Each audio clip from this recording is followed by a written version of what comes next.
Il n'y a pas d'âge pour avoir une bonne idée. Comme disait la publicité, j'aime beaucoup les jeunes qui me boostent. Bienvenue dans cette nouvelle série consacrée aux jeunes qui se lancent dans l'entrepreneuriat à destination de nos aînés. Aujourd'hui, nous allons à la rencontre de Daniel, père de famille et aidant sur 3 générations. Après le décès de sa maman, Daniel est devenu aidant de sa grand-mère et en même temps de son jeune fils. 2 personnes opposées en âge, mais les mêmes sentiments d'impuissance face à la perte d'autonomie. Il nous partage aujourd'hui son parcours personnel et son défi professionnel avec Lucie, l'assistante sociale des aidants. Orchestrer le quotidien de nos aînés est un engagement qui bouleverse une vie, un défi journalier très intense. On se retrouve souvent déconcerté et isolé face aux décisions à prendre.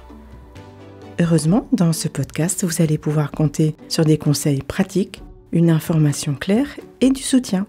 Tous les vendredis, je vous fais découvrir d'attachantes histoires de famille et des témoignages de professionnels pour vous accompagner dans ce challenge émotionnel et logistique.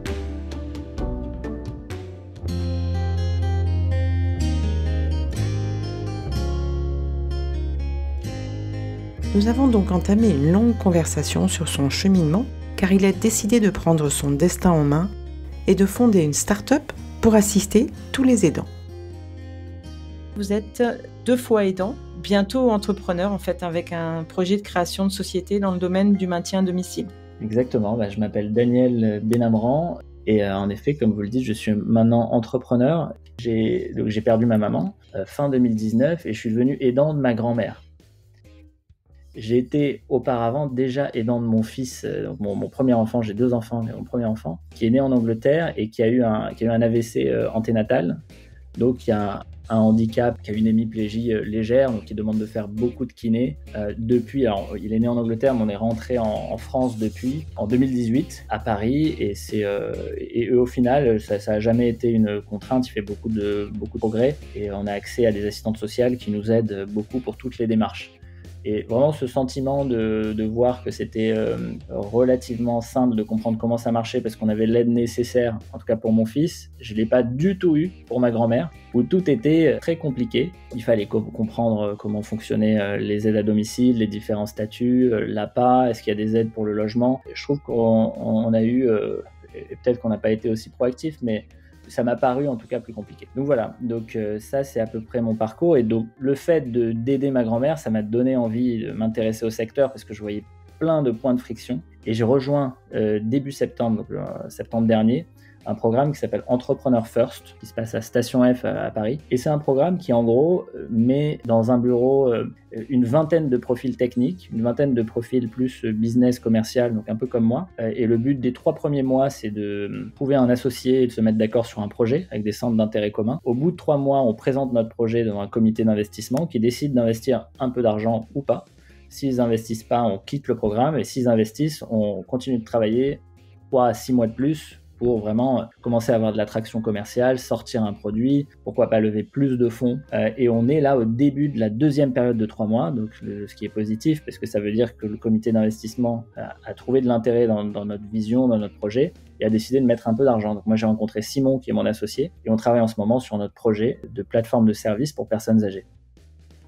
Simon, c'est un ingénieur qui a étudié une école d'ingénierie à Lausanne, et qui a les mêmes sensibilités, le même intérêt pour le maintien à domicile. Et donc, voilà, c'est quelqu'un qui est très technique, il va savoir développer des plateformes, des interfaces très simples d'utilisation. Donc au final, notre expérience, moi mon expérience chez Blablacar, chez Circle, dans d'autres entreprises, et lui, son expérience d'ingénieur se marie assez bien pour construire les interfaces les plus simples possibles pour aider les aidants à trouver et choisir les bons services pour les seniors qu'ils supportent.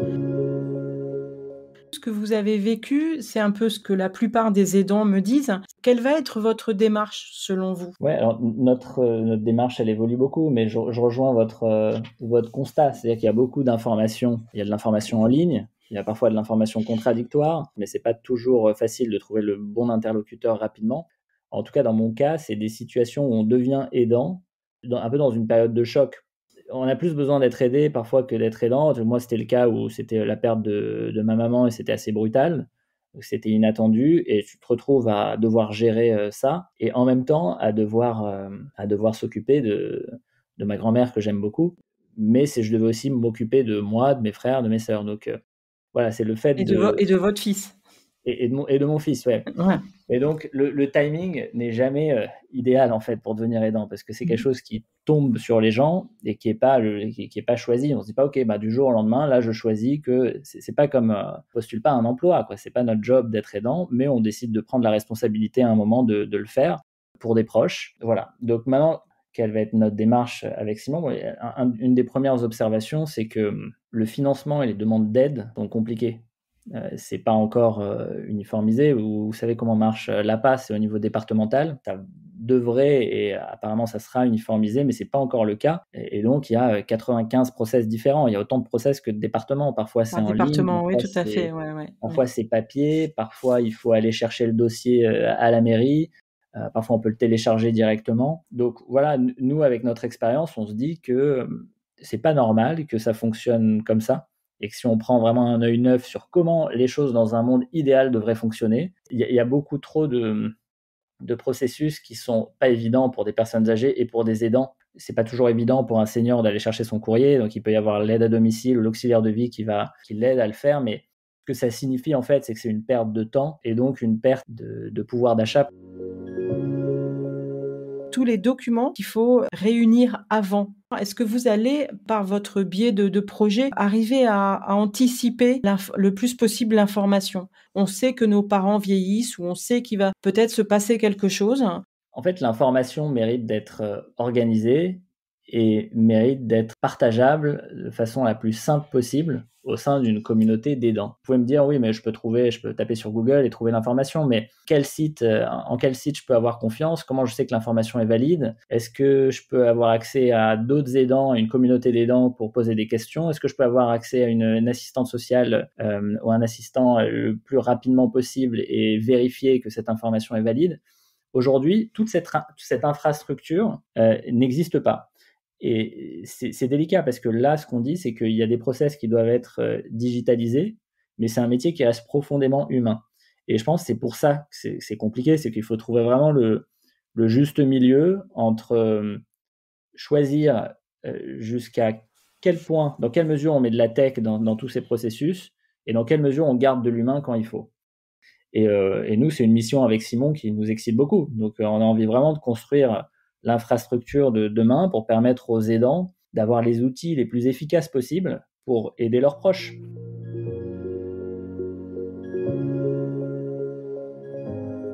Vous allez vous entourer d'experts ou est-ce que ça sera uniquement pour avoir des informations? C'est une bonne question. Je pense qu'on n'a pas le choix. On doit évidemment s'entourer d'experts. Déjà, on peut avoir, de par notre expérience, un avis sur les choses, mais moi, je me permettrai jamais de donner des conseils qui sont très impliquants. C'est-à-dire que je peux pas répondre à la place d'une assistante sociale. C'est pas mon métier. Parfois, j'aurai la bonne réponse et parfois, je vais me planter.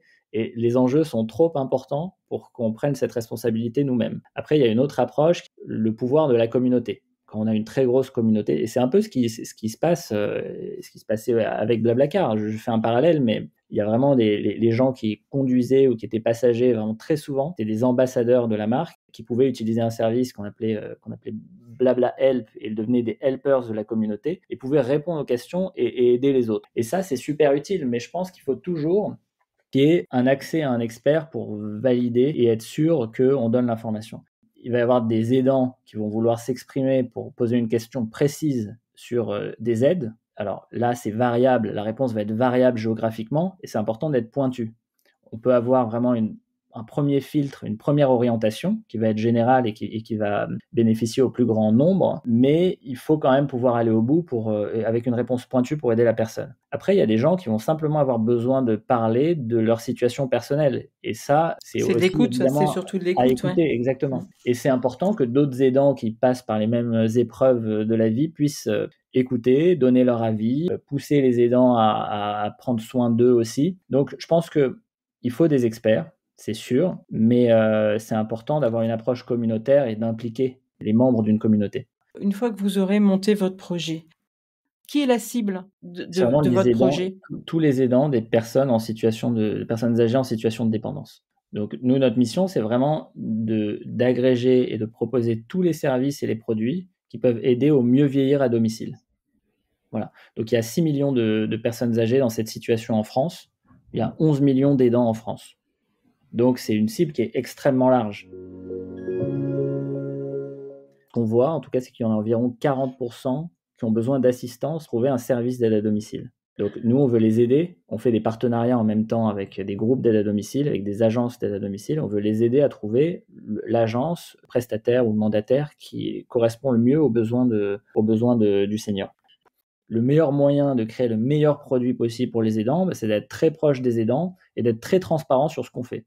Et dans ce groupe, qui aujourd'hui s'appelle Lucie, l'assistante sociale des aidants, on a quelques centaines d'aidants qui posent des questions sur les aides pour seniors. Et on travaille avec 2 assistantes sociales qui passent une demi-heure, 1 heure, 2 heures par jour en fonction du volume et qui répondent en moins de 48 heures à ces questions.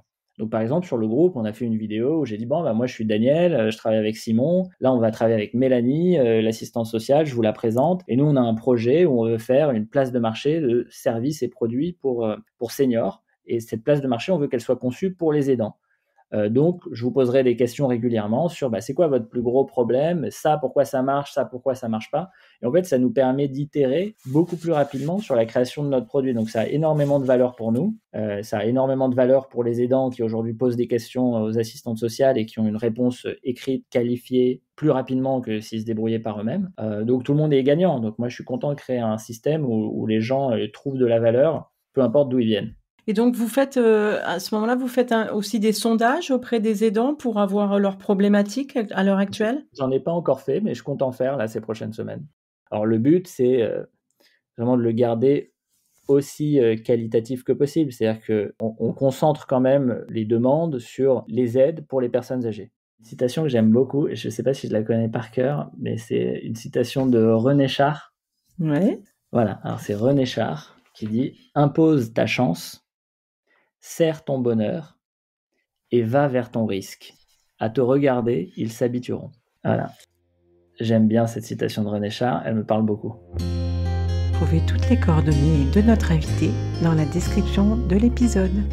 On se retrouve dès la semaine prochaine avec un nouveau parcours d'entrepreneur et dont l'histoire personnelle a impacté fortement sa vie professionnelle. Encore merci d'avoir suivi cet épisode et ce partage intime. Si les thématiques abordées dans ce podcast vous ont intéressé ou vous êtes éventuellement concerné, retrouvez-moi également sur Instagram, Facebook ou contactez-moi par mail. Je me ferai un plaisir d'en discuter avec vous et pourquoi pas de vous interviewer. Pensez également à partager ce balado et pour profiter de la suite, abonnez-vous. Enfin, pour m'aider à le faire connaître, notez 5 étoiles sur Apple Podcast avec un petit commentaire. Allez, à très bientôt et d'ici là, prenez soin de vos proches.